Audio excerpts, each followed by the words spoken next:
प्रतिभा किसी चीज़ की मोहताज नहीं होती, वो जहाँ होती है अपना रंग बिखेरती है।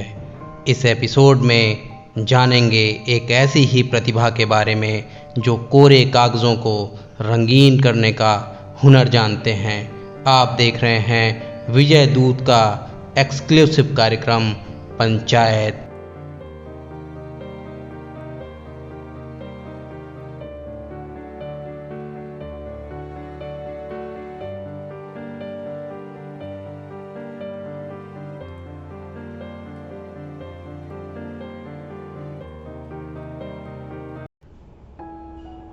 कहते हैं कि प्रतिभाएं जो होती हैं वो किसी चीज़ की मोहताज नहीं होती हैं।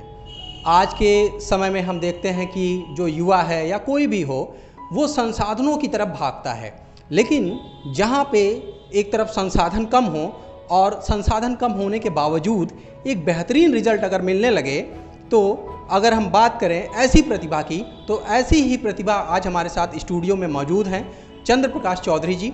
और ये बहुत अच्छे जो है आर्टिस्ट हैं, बहुत बेहतरीन स्केच बनाते हैं। तो आज इस एपिसोड में आपसे हम ढेर सारी चर्चा करेंगे, जानेंगे कि ये आर्ट बनाने की कला जो है आपने कहीं से सीखी या बाय बर्थ आपके अंदर थी। सारी कुछ चीज़ें, सारी कुछ बातें हम लोग करते हैं। तो स्वागत करते हैं सीधे चंद्र प्रकाश चौधरी जी का। सर बहुत बहुत स्वागत है हमारे चैनल पे आपका। जी बहुत बहुत धन्यवाद। तो चंद्र प्रकाश जी, सबसे पहले हम ये जानना चाहेंगे कि आप कहाँ के रहने वाले हैं मूलतः, और आपका जो आवास है वो कहाँ है? मैं बस्ती जिले का रहने वाला हूँ। ये हमारा घर गौर ब्लॉक में पड़ता है और हमारी ग्राम पंचायत है बैदुलिया अजायब। अच्छा, मैं बैदुलिया अजायब का रहने वाला हूँ। अच्छा। अगर हम बात करें कि प्रारंभिक जो शिक्षा दीक्षा होती है, स्कूलिंग होती है, कॉलेज होता है, वो सारी कुछ चीज़ें आपने कहाँ से की? हमारी आरंभिक शिक्षा गांव के प्राथमिक विद्यालय बैदुलिया से ही हुई है जी। और उसके बाद हमने बस्ती में रहकर ही हाई स्कूल और इंटरमीडिएट की परीक्षा उत्तीर्ण की। अच्छा, बस्ती से ही? जी हाँ। उसके बाद हमने स्नातक किया साकेत पीजी कॉलेज से, वहाँ से स्नातक और प्रस्नातक किया। अच्छा, किस सब्जेक्ट में? जी, आर्ट से ही मेरा स्नातक और प्रश्न दोनों। अच्छा, मतलब आर्ट से ही पढ़ाई किया। तो अगर हम बात करें, कहाँ से ये चीज़ आपको पता चले कि नहीं मैं बहुत बढ़िया चित्रकारी कर सकता हूँ? क्योंकि हम लोग भी बचपन में जब चित्र बनाया करते थे तो अमूमन कमल का फूल या साड़ी का किनारा या गुलाब का फूल, यहीं तक हम लोग सीमित रह गए। लेकिन आप इन सब चीज़ों से बहुत आगे निकल गए, जबकि संसाधन का भी अभाव, भाई ग्रामीण क्षेत्र की बात करें वहाँ पे संसाधन भी इतने मुहैया नहीं होते हैं। तो कैसे ये सारी चीज़ें कैसे आप कर पाए? कला के प्रति मेरा रुझान हुआ। मेरे पिताजी एक अच्छे मूर्तिकार, मैं कहूँ तो इसमें कोई अतिशयोक्ति नहीं है, क्योंकि बचपन में अक्सर जब मैं नाराज़ होता था या मेरे भाई जो भी थे तो वो मिट्टी के कुछ खिलौने जैसे हाथी हो गया, घोड़े हो गया, इसे बना के देते थे। अच्छा। तो उसको पा करके जो है काफ़ी खुशी होती थी। तो लेकिन मेरे मन में जिज्ञासा थी कि हम उसको कागज़ पे कैसे बनाएं, क्योंकि मिट्टी का मैं बना नहीं पाता।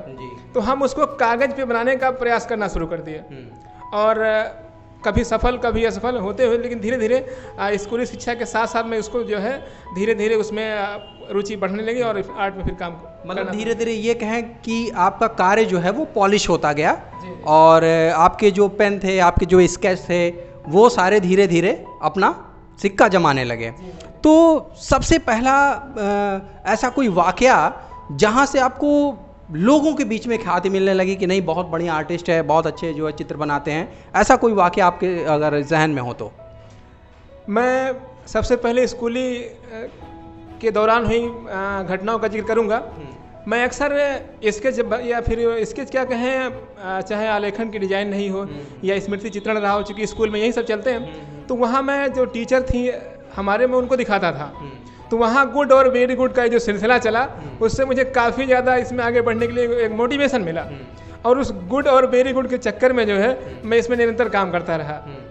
और फिर आर्ट में बृहद रूप से जब इसके बारे में हमने और आगे पढ़ाई किया और इसके बारे में और बृहद अध्ययन भी किया और जाना, तो फिर मैंने अपने बस्ती ज़िले में जो है 2011 में पहली बार एक छोटी सी चित्रकला प्रदर्शनी लगाई थी, जिसमें मेरे लगभग 50 के आसपास फिगर लगे हुए थे। अच्छा। तो वहाँ लोगों द्वारा कुछ बातें हमें सीखने को भी मिली और चित्र भी हमारे सराहे गए।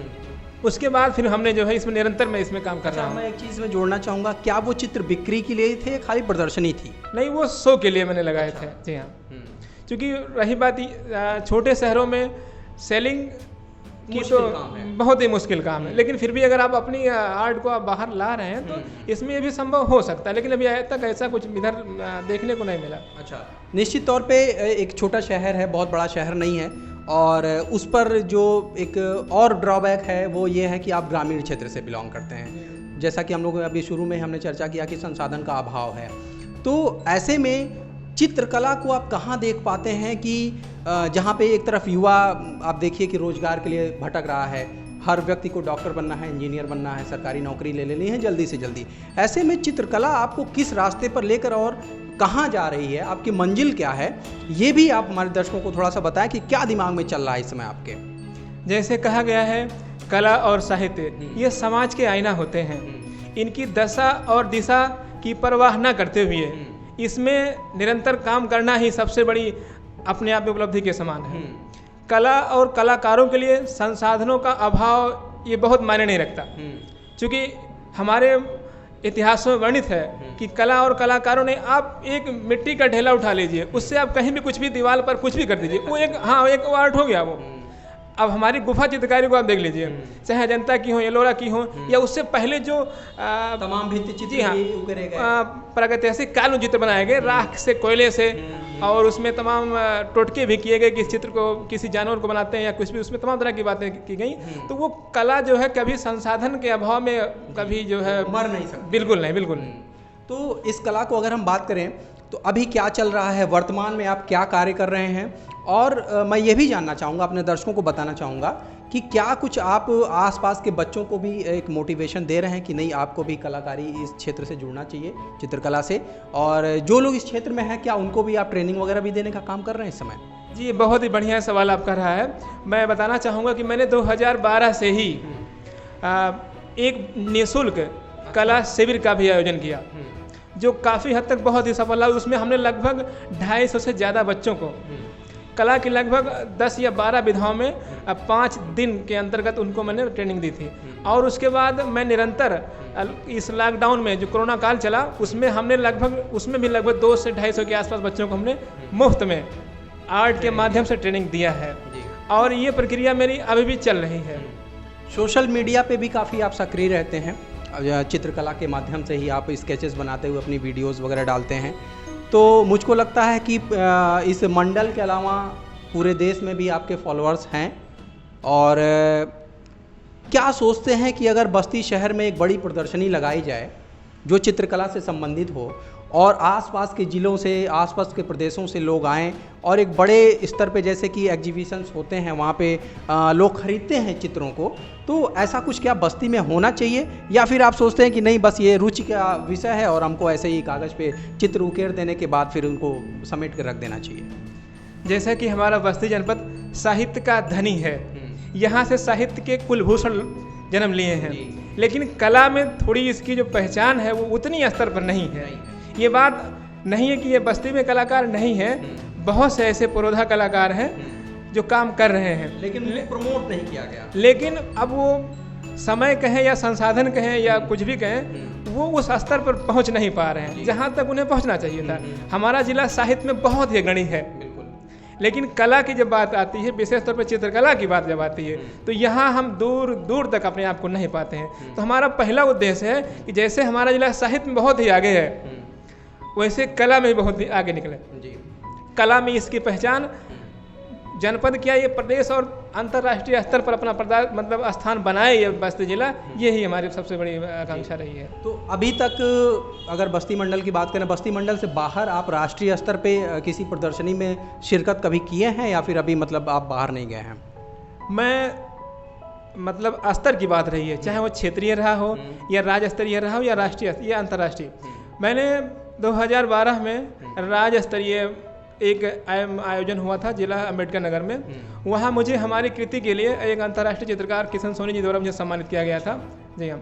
और उसके बाद फिर हमने लखनऊ ललित कला अकादमी में भी हमारे चित्र सम्मानित हुए हैं। और उसके बाद सोशल मीडिया के माध्यम से या ऑनलाइन एग्जीबिशन के माध्यम से मैं यूक्रेन हो जो आज तरक्की झेल रहा है, और तमाम देशों में मुझे थोड़ा मुश्किल हो रहा है मेरे चित्र जो है सराहे गए हैं वहाँ पर। उससे वहाँ मुझे तमाम सम्मान और उपाधियाँ भी मुझे प्राप्त हुई हैं। मतलब ये हम मान लें कि बस्ती मंडल से बाहर या प्रदेश की बात करें, देश ही नहीं, आप अंतर्राष्ट्रीय स्तर पे भी अपनी पहचान बना चुके हैं। जब भी मुझे मौका मिला है बस्ती को गौरवान्वित करने का, मैं बखूबी उसका फ़ायदा उठाता हूँ कि कम से कम चाहे वो ऑनलाइन या ऑफलाइन जैसे भी हो, अपनी उपस्थिति कला को लेकर के बस्ती जनपद की उपस्थिति मैं यूँ कहूँ मैं वहाँ दर्ज कराता हूँ। अच्छा, वर्तमान में अगर हम देखें तो यहाँ पे कुछ चित्र आपने रखे हुए हैं, तो मैं चाहूँगा कि ये चित्र अपने ही हाथों से आप दर्शकों को थोड़ा सा दिखाएं और ये भी बताएं कि ये चित्र आपने कब बनाया था और ये किन के चित्र हैं। जैसा कि मैं बस्ती का रहने वाला हूँ, तो सर्वप्रथम मेरे हाथ में एक बस्ती के साहित्य शिरोमणि जी का चित्र हाथ लगा हुआ है। आचार्य रामचंद्र जी हाँ, नाम जो है पहचान का मोहताज नहीं है।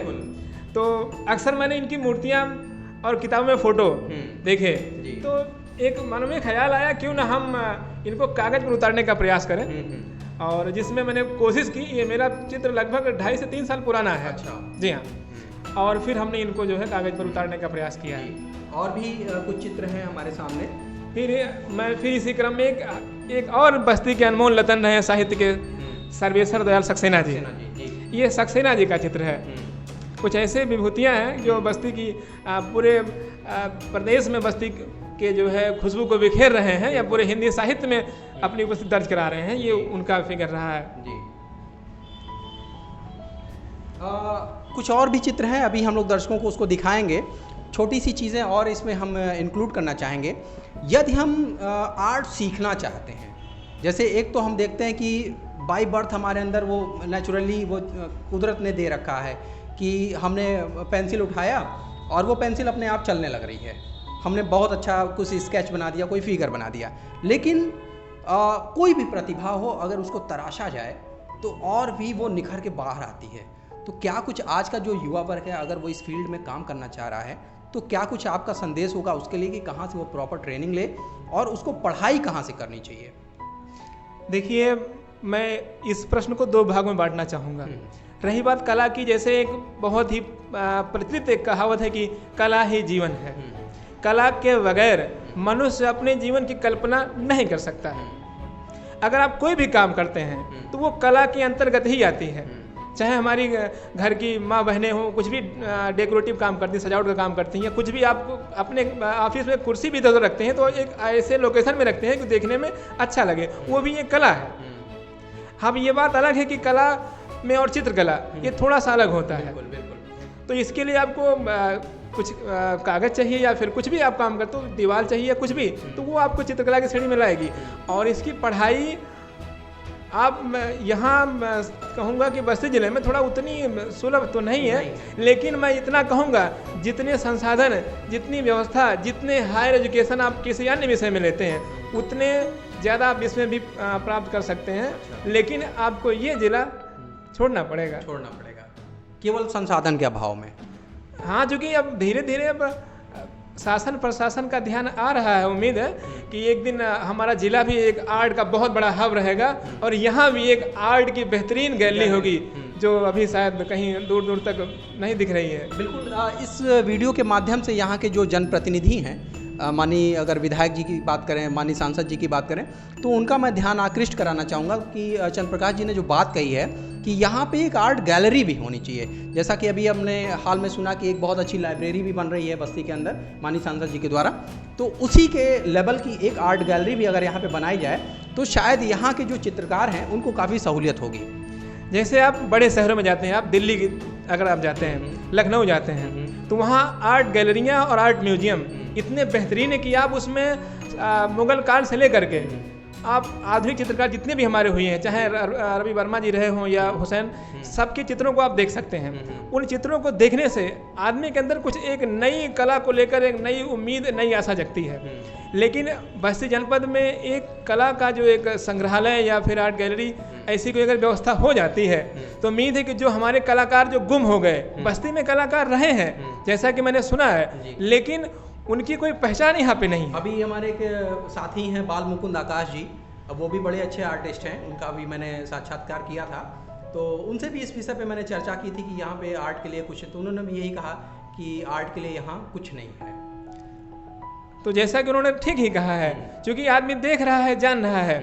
अगर आर्ट गैलरी या संग्रहालय यहाँ उपलब्ध होता है तो ये कलाकारों का महासंगम होगा, जिसमें पूरे देश प्रदेश या आसपास के मंडल में जितने भी कलाकार हैं, छोटे बड़े गांव से लेकर के, जो दिल्ली मुंबई नहीं जा सकते हैं संसाधनों के अभाव में, वो भी अपनी कला को ज़्यादा ना सही अपने मंडल स्तर पर, अपने जिले स्तर पर ला करके अपने लोगों के सामने अपनी प्रतिभा को रख सकते हैं। और उस प्रतिभा को रखने का फायदा भी है। हो सकता है उनकी कला हो जो किसी को पसंद आ जाए, उससे उनका रोजगार भी उनको रोजगार मिल बहुत महंगी जो है आर्ट जो है, चित्र जो है बिकते हैं फ्रेमिंग वाले। अब हम ये नहीं कहेंगे कि उसमें खाली आप चित्रकला को ही शामिल करें, नहीं, उसमें आपका जैसे कोई हस्तकला हो गई, चाहे मिट्टी का खिलौना बना रहा है या कोई लकड़ी का कुछ बना रहा है, उसमें इन चीज़ों को समाहित किया जाए, मतलब पूरे आर्ट को। जी हाँ, पूरे आर्ट को अगर इस तरह से काम होता है तो ये एक लोगों के लिए मील का पत्थर, जी हाँ, रोजगार मिलेगा, मील का पत्थर भी साबित होगा। तो चंद्र प्रकाश जी, आखिरी कड़ी में चलते चलते हम लोग जो है थोड़ा सा और कुछ स्केचेस आपके द्वारा बनाए गए हैं, हम दर्शकों को दिखाना चाहेंगे। ये तैल चित्र हैं शायद? नहीं, ये वाटर कलर के। अच्छा, वाटर कलर हैं। मैं दिखाना चाहूँगा जी।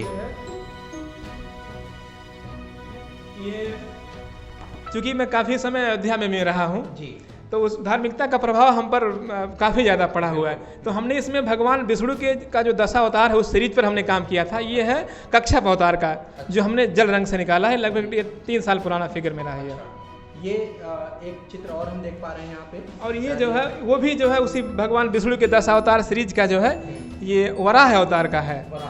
अब जानकारी के लिए शायद बता दूं मैं, वराह क्षेत्र अपने बस्ती में ही है। बिल्कुल बिल्कुल। और ये उसी का फिगर है। जब पृथ्वी जो है राक्षस ने डुबो दी थी तो भगवान विष्णु जी ने इसका अवतार लेकर के जो है, ऐसी लोक कथाएं। जी हाँ।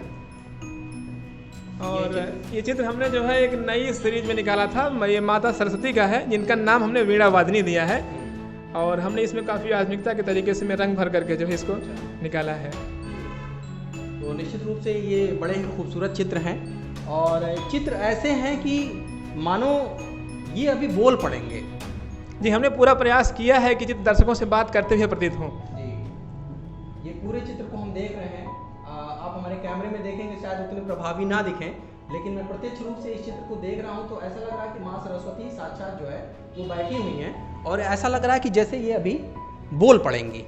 जी, हमने पूरा प्रयास किया है कि अगर चित्र हमारे दर्शकों से संवाद करते हैं तब तो कलाकार सफल होता है। जी, अगर नहीं हो पा रहा है तो थोड़ा निराशा होती है कि चित्र ये हमने, चित्र शायद भगवान शिव का है। जी हाँ, ये हमने भगवान शिव का एक नाम आता है चंद्रमौली। हाँ, उस हमने चंद्रमौली का के रूप का जो है चित्रांकन किया है हमने बड़ा ही इसमें। खूबसूरत। इसमें हमने भगवान शिव को गौर वर्ण में दिखाया हुआ है, शायद ऐसा फिगर ना देखने को मिले।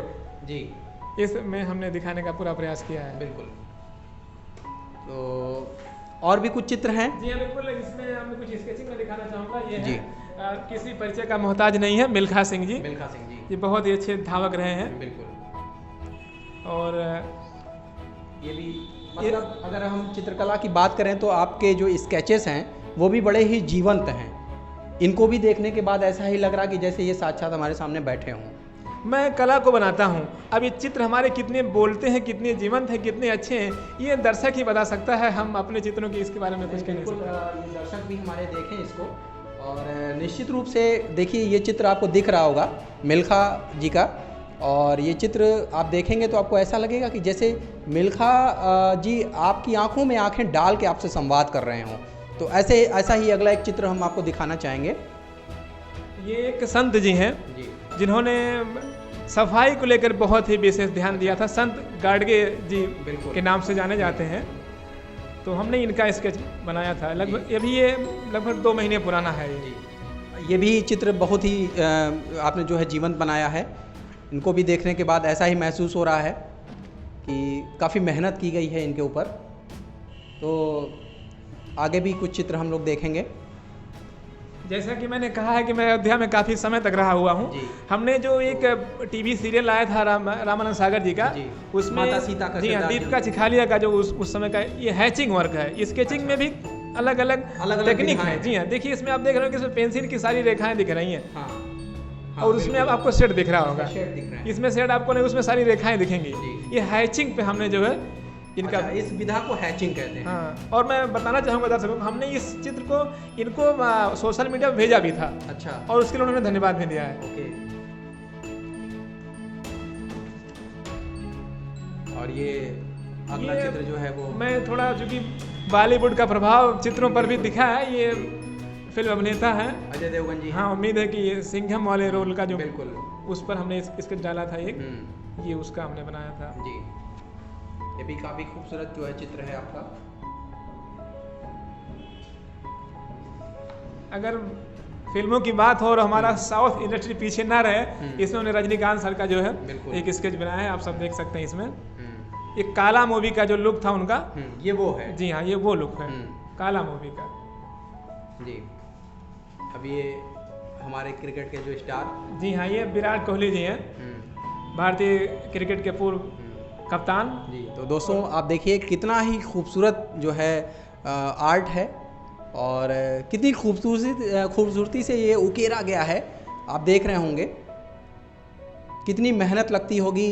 ऐसी प्रतिभाएं हैं हमारे बस्ती ज़िले में और हम लोगों ने एक मुहिम चलाई है। चंद्र प्रकाश जी, आपको मैं भी ये बताना चाहूँगा कि हम लोगों ने ये मुहिम चलाई है कि जितनी भी हमारे जनपद की, हमारे मंडल की प्रतिभाएं हैं जो अभी तक एक उचित प्लेटफॉर्म नहीं पा चुकी हैं। हालांकि आपने तो बहुत बड़ा मुकाम हासिल कर लिया है, चाहे वो सोशल मीडिया से हो, चाहे लोगों की कनेक्टिविटी से हो, लेकिन हम लोग ऐसे लोगों को एक कनेक्टिविटी के माध्यम से एक मंच पे ले आने वाले हैं और जहां पे उनका उचित सम्मान किया जाएगा और लोगों के बीच उनकी प्रतिभा को दिखाया जाएगा।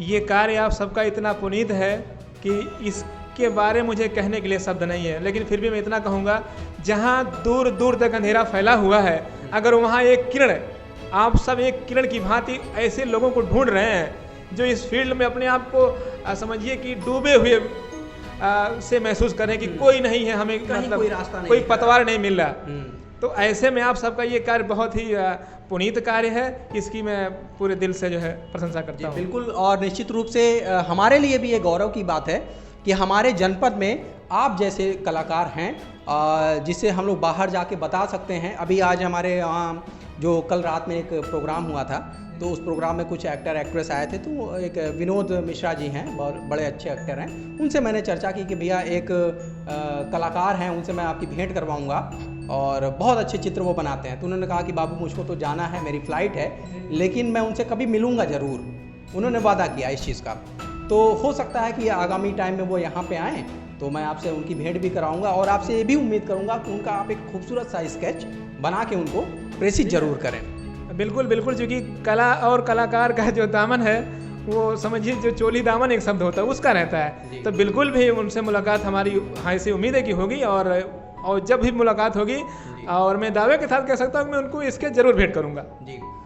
आखिर में चलते चलते समय का अभाव है आपके पास भी, आप भी दूर से आए हुए हैं, तो मैं चाहता हूं कि आप अपने माध्यम से जो युवा वर्ग है आज का, जो आपाधापी की ज़िंदगी जी रहा है, मुझे नौकरी करनी है, मुझको ये बनना है, मुझको वो बनना है, बीपी बढ़ा रहा है, अवसाद में गिर रहा है, उसके लिए चंद्र प्रकाश चौधरी क्या सोचते हैं और उनका एक पॉजिटिव, एक सकारात्मक संदेश क्या होना चाहिए? आप किसी भी फील्ड में रहिए, उसमें आप अपने आप को पूरा डुबो दीजिए, चाहे कला का हो, साहित्य का हो या इंजीनियरिंग का हो, डॉक्टर या कोई किसी भी फील्ड में आप काम करते हो, उसमें आप अपना 100 दीजिए, 100% आप दीजिए, पूरा प्रयास। जी हाँ, उम्मीद है कि रिजल्ट जरूर आएगा। आप ये ना देखिए कल हमने क्या किया उसका क्या हुआ, नहीं, आप केवल काम करिए, रिजल्ट आप उस ईश्वर पे छोड़ दीजिए। उम्मीद है कि जो आपको चाहिए वो जरूर देगा और इसी से मैं भी काम करता हूँ। अच्छा, मैं अपना काम करता हूँ, रिजल्ट मैं ईश्वर पर छोड़ देता हूँ कि आप पहले कर्म करिए, जो आपको सही पड़ेगा ईश्वर आपको वही देगा, वरना आपको देगा नहीं, वो जो आपके लिए उचित होगा। जी हाँ बिल्कुल वही देगा और इस पर आप काम करेंगे। उम्मीद है कि आप सफलता आपके कदम चूमेंगे, उम्मीद है, पूरी उम्मीद के साथ। तो चंद्र प्रकाश चौधरी जी, आपको ढेर सारी शुभकामनाएं। आप ऐसे ही खूबसूरत चित्र हमारे लिए बनाते रहिए, लोगों के लिए बनाते रहिए और जहाँ पे लोग अपने एक होता ना कि दिशाहीन हो चुके हैं कि नहीं कुछ सूझ रहा है, क्या करें, कैसे करें, ऐसे में एक आशा की किरण है ये सब कि नहीं आपके पास है कुछ, तो आप जो है पेंटिंग कर रहे हैं, स्केच बना रहे हैं। कितने खूबसूरत स्केच आपने बनाए हैं जिनको देख के मेरा मन तो बड़ा ही मतलब मोहित हो गया, मैं हर्षित हो गया, मेरा मन वास्तव में आह्लादित हो गया इन सब खूबसूरत कृतियों को देखकर कि वास्तव में हमारे जनपद में ऐसे लोग हैं। तो मैं चाहूँगा कि इस एपिसोड को हम लोग बाइंड अप करें और चलते चलते एक कुछ के बारे में थोड़ा मैं आप सबको बताना चाहूँगा। ये जो फिगर आप सब देख रहे हैं, ये पूर्वांचल की झांसी की रानी कही जाने वाली अमोड़ा की महारानी तलासी कुंवर जी का चित्र है। जब मैंने इनके बारे में नेट पर ढूंढा तो इनका ना ही कोई फोटो है, अच्छा, और ना ही कहीं कोई मूर्ति भी जिक्र में नहीं आती थी।